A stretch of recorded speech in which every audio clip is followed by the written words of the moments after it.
Hello नमस्कार सभी को। RPSC first grade paper second history. आज जिस टॉपिक से रिलेटेड हम क्वेश्चन आंसर्स करेंगे वो है विश्व इतिहास के क्वेश्चन आंसर्स कर रहे थे। ये 15th पॉइंट है। अमेरिका की क्रांति पढ़ लिया था। आज जिस टॉपिक से रिलेटेड क्वेश्चन आंसर्स करेंगे वो है फ्रांस की क्रांति।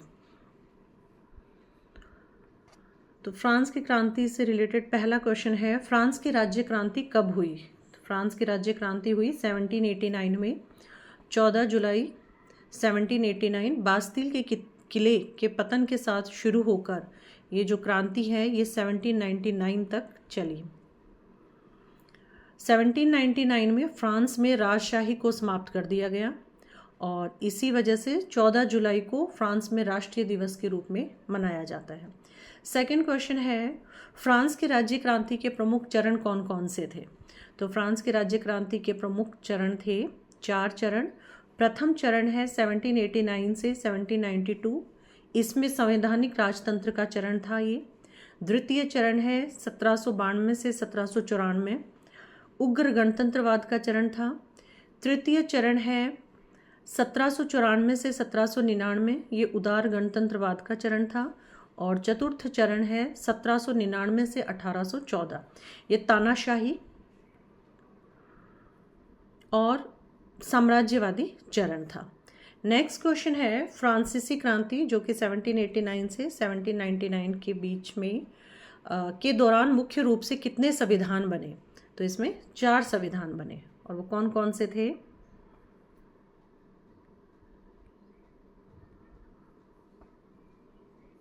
सेवनटीन 1791 का संविधान, इसने फ्रांस में संवैधानिक राजतंत्र की स्थापना की। 1793 का संविधान, ये पहले लोकतांत्रिक गणराज्य के लिए था लेकिन लागू नहीं हुआ। 1795 का संविधान, इसने डायरेक्टरी शासन की स्थापना की। 1799 का संविधान, इसने नेपोलियन बोनापार्ट के कॉन्सुलेट शासन की शुरुआत की जिसने क्रांति को समाप्त किया।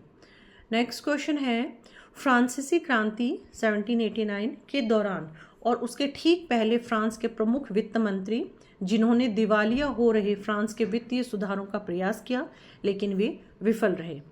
तो सबसे पहले तुर्गो वित्त मंत्री रहे, 1774 में नियुक्त। इन्होंने उदारवादी आर्थिक सुधारों का प्रयास किया लेकिन विरोध के कारण इनको हटना पड़ा। उसके बाद में जैक्स नेकर वित्त मंत्री बने। इन्होंने 1777 से 1781 और फिर 1788 से 1790 तक इन्होंने फ्रांसीसी वित्त को सार्वजनिक किया। फिर है चार्ल्स अलेक्जेंडर डी कैलोन, ये वित्त मंत्री बने। ये 1783 से 1787 तक इस पद पर रहे। वित्तीय संकट को सुधारने का इन्होंने प्रयास किया। फिर उसके बाद में डी ब्रियन वित्त मंत्री बने 1787 से 1788 तक। राजा को इन्होंने नए कर सुधारों के लिए प्रेरित किया। 1788 में नेकर को फिर से वित्त मंत्री नियुक्त किया गया। 1789 की क्रांति के दौरान नेकर ही वित्त मंत्री थे और इनको 11 जुलाई 1789 को इस पद से बर्खास्त कर दिया गया था। नेक्स्ट क्वेश्चन है एस्टेट्स जनरल से रिलेटेड। फ्रांस में एस्टेट्स जनरल, तो जो एस्टेट्स जनरल है उसकी स्थापना हुई थी 10 अप्रैल 1302 को और एस्टेट्स जनरल का जो मुख्य कार्य था वो था राजा को सलाह देना न कि कानून बनाना। और यह सभा फ्रांसीसी समाज के 3 वर्गों का प्रतिनिधित्व करती थी। 1614 के बाद 5 मई 1789 में वर्साई में एस्टेट्स जनरल बुलाई गई थी।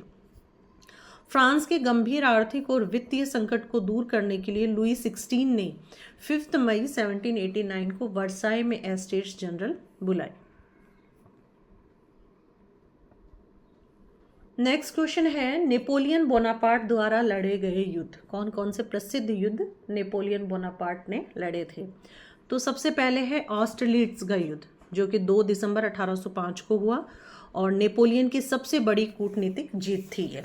फिर है ट्रफलगर का युद्ध जो कि 21 अक्टूबर 1805 को हुआ और इसमें ब्रिटेन की जीत हुई और नेपोलियन बोनापार्ट इसमें हार गया था।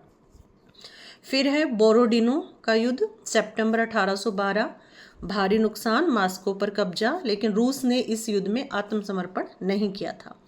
फिर है लिप्जिंग का युद्ध, और लिप्जिंग के युद्ध को राष्ट्रों का युद्ध भी कहते हैं। ये 1813 को हुआ और इसमें भी मित्र राष्ट्रों को बड़ी जीत मिली और नेपोलियन इसमें हार गया था। फिर है वाटरलू का युद्ध जो कि 1815 में हुआ और ये नेपोलियन का अंतिम पतन था। फिर है नेपोलियन बोनापार्ट द्वारा की गई संधियाँ। तो सबसे पहले है प्रेसबर्ग की संधि जो कि 26 दिसंबर 1805 को हुई। किस किस के बीच में हुई? नेपोलियन प्रथम जो कि फ्रांस का था और फ्रांसिस द्वितीय ऑस्ट्रिया। फिर है टिलसिट की संधि जो 7 और 9 जुलाई 1807 में हुई। Napoleon Bonaparte France, jar Alexander प्रथम रूस के बीच हुई। ये संधि फ्रीडलैंड की लड़ाई 1807 में रूस की हार के बाद की गई थी। फिर है प्लम्बियर्स का समझौता, ये हुआ था जुलाई 1858। नेपोलियन तृतीय फ्रांस और इटली के प्रधानमंत्री क्यूर के बीच हुआ। फ्रांस और सार्डिनिया के बीच ये समझौता हुआ, सार्डिनिया इटली। फिर है पेरिस की दूसरी संधि जो कि 20 नवंबर 1815 को हुई। इसमें विजयी मित्र राष्ट्र थे ब्रिटेन, ऑस्ट्रिया, पर्शिया और रूस, और फ्रांस के बीच ये संधि हुई। और नेपोलियन को इस संधि के बाद सेंट हेलेना द्वीप पर निर्वासित कर दिया गया था।